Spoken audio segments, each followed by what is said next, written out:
حضرت محدث ابن جوزی نے لکھا ہے کہ حضرت حبیب اجمی ایک بزرگ تھے، ان کے پاس ایک شخص اکثر آتا تھا، بڑا مالدار تھا، ایک ہی بیٹی تھی، وہ بھی ٹانگوں سے معذور تھی۔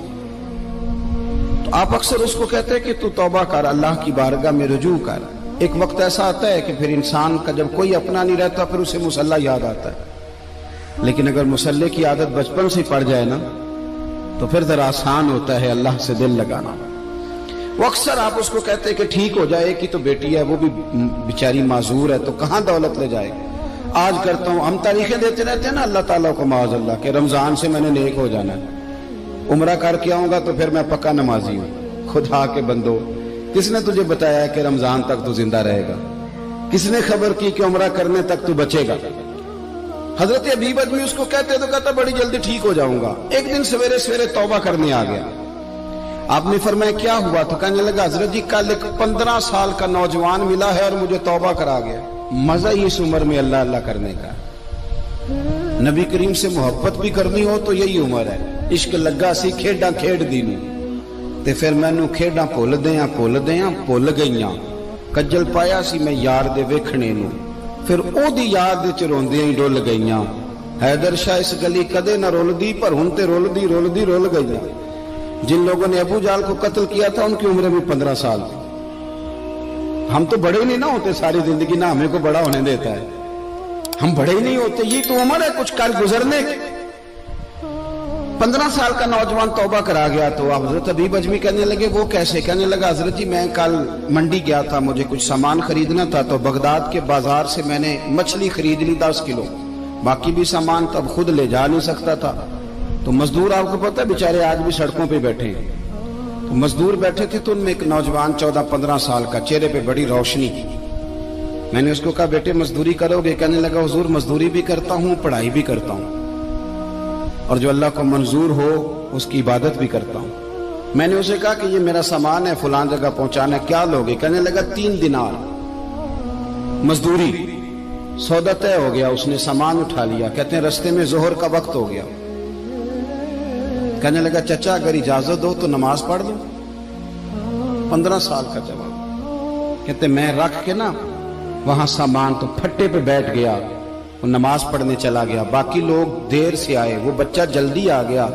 میں نے کہا بیٹے آپ جلدی آ گئے؟ کہنے لگے نفل چھوڑ دیے، آپ یہی نہ سمجھ لیں کہ کام چور ہے، میں بعد میں پڑھ لوں گا۔ کہتے ہیں وہ دوپہر کا وقت، رمضان بھی نہیں تھا، میں اس بچے کو نوجوان گھر لے گیا اور میں نے اپنی بیوی سے کہا کہ بڑا نیک ہے، نمازی ہے، اور راستے میں یہ بھی ہوا ہے کہ میں نے اسے ایک دفعہ کہا ہے کہ یہ مجھے تھوڑی دیر کے لیے دے دو، گرمی بڑی ہے، تمہیں پسینہ آ رہا ہے، میں اٹھا لیتا ہوں۔ کہنے لگا نہیں چچا میں رزق حلال کھاتا ہوں، اگر آپ اٹھائیں گے تو میں 3 دینار مزدوری پوری نہیں لوں گا، پھر پیسے کم کروں گا، میں نے طے کیا ہے کہ اٹھاؤں گا۔ تو کہتے ہیں میں نے اپنی بیوی کو بتایا تو بڑی متاثر ہوئی، کہنے لگی دوپہر کا کھانا پک گیا، اسے کو روٹی کھا لے، رمضان بھی نہیں تھا۔ کہتے میں باہر نکلا، اس کو 3 دینار تھمائے، تو میں نے کہا بیٹے ایک بات میری مانو گے؟ کہنے لگا بتائیے۔ میں نے کہا کھانا پکائے کھا لو۔ کہنے لگا میں معافی چاہتا ہوں، میں نے روزہ رکھا ہوا ہے۔ حضور نے حکم دیا، حکم نبی کریم نے حکم دیا، بخاری مسلم کی حدیث ہے، فرمایا نوجوانوں اگر تمہارے پاس طاقت ہے تو نکاح کر لو ورنہ روزے رکھو۔ حکم دیا، یا نکاح اور یا روزے، یہ سرکار کا حکم ہے۔ بھائی نفلی روزہ نفس کی قوتوں کو کچلتا ہے، انسان میں نورانیت اور روحانیت لاتا ہے۔ کہتے وہ کہنے لگا میں نے روزہ رکھا ہے، میں اور متاثر ہو گیا۔ میں نے کہا آپ کیا کرو گے؟ کہیں اور جانا ہے؟ کہنے لگا نہیں، میں جس دن 3 دینار کما لیتا ہوں پھر میں مزید لالچ نہیں کرتا، باقی وقت یا قرآن مجید پڑھتا رہتا ہوں یا نبی پاک پہ درود شریف پڑھتا رہتا ہوں۔ آپ بتائیں؟ تو میں نے کہا کہ افطار میرے ساتھ کر لو۔ کہتے ہیں میں اسے مسجد چھوڑ آیا اور خود میں لوٹ آیا۔ افطار کے بعد میں اسے لایا، کھانا کھلایا، عشاء پڑھی، اس کا گھر دور تھا، میں نے ڈرائنگ روم کھول دیا، بیٹھک کھول دی، وہیں وہ سو گیا۔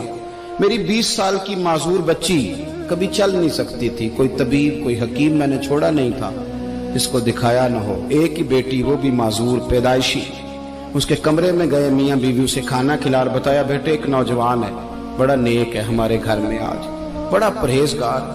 پتہ ہے حضور نے کیا فرمایا؟ نبی کریم فرماتے ہیں جب نوجوان اٹھ کے تہجد پڑھتا ہے نا، نوجوان تو اللہ فرشتوں کے سامنے اس نوجوان پر فخر فرماتا ہے. اللہ فخر کرتا ہے کہ عمر دیکھو دیکھو یہ میری بارگاہ. اللہ فخر کرتا ہے, اللہ یعنی خدا خود میرے مجلس بود, اللہ فخر کرتا ہے. اب سوچے تو ہم نے اپنی بیٹی کو بتایا کہ نوجوان اور بڑا نیک ہے, تو کہتے ہیں وہ کھانا کھلا کے ہم واپس آ گئے. آدھی رات کا وقت ہوا تو دروازے پہ دستک ہوئی. بچی اپنے کمرے میں سو رہی تھی, ہم اپنے کمرے میں, وہ بیٹھک میں. گھبرا کے اٹھے کہ اس وقت کون ہے دروازے پہ؟ تو بیٹی کہنے لگی ابا دروازہ تو کھولنا. کہتے ہیں دروازہ کھولا تو 20 سال ہو گئے تھے بیٹی کو, کبھی اس نے چل کے نہیں دکھایا تھا, کبھی دوڑ کے ادھر جاتی کبھی ادھر آتی. کہتی ہے الحمدللہ اللہ نے میری ٹانگیں ٹھیک کر دی. ہم دونوں رونے لگے, اے اللہ تو کتنا کریم ہے, کیسے ہوا بیٹے سارا کچھ؟ بیٹی کہنے لگی ابا آپ نے کہا تھا نا کہ نیک نوجوان آیا ہے, تو میرے دل میں خیال آیا اللہ اگر واقعی نیک ہے تو اس کے صدقے مجھے شفا ہی دے دے. یا ایھا الذین آمنوا اتقوا اللہ وابتغوا الیہ الوسیلہ. تو کہنے لگی ابھی میری دعا بھی پوری نہیں ہوئی تو رب کریم نے فضل کیا ہے اور مجھے شفا عطا کر دی. کہتے ہم دوڑ کے اس کے کمرے میں گئے اور جب ہم نے ہاتھ رکھا تو دروازہ پہلے سے کھلا تھا, ایک خط چھوڑ گیا تھا. آج کل کے پیر کی کرامت ہوتی تو فیس بک پہ دے دیتا, باقیوں کو بھی ذرا بھول پتہ چلے. کہتے ہیں وہ خط چھوڑ گیا اپنے بستر پہ کہ اگر تم لوگوں کو مجھ سے محبت ہو گئی ہے تو میرے پیچھے نہ دوڑنا, اس رب کی بارگاہ میں جھکنا جس رب نے میرے اوپر بھی فضل فرمایا ہے اور آپ پر بھی کرم فرمایا. میرے نوجوان دوستو, یہ جو بچپنا ہمیں لوگ کہتے ہیں نا ابھی بچے ہو, ابھی جب آپ بالغ ہو گئے تو نماز فرض ہو گئی, سچ بولنا ضروری ہو گیا, رزق حلال کھانا ضروری ہو گیا, شریعت ساری کی ساری لاگو ہو. ایک تو درگزر سے کام لیں, دوسرا اپنی زندگی کے اندر خواہشات کو چھوڑیں. سادہ کھانا تو ویسے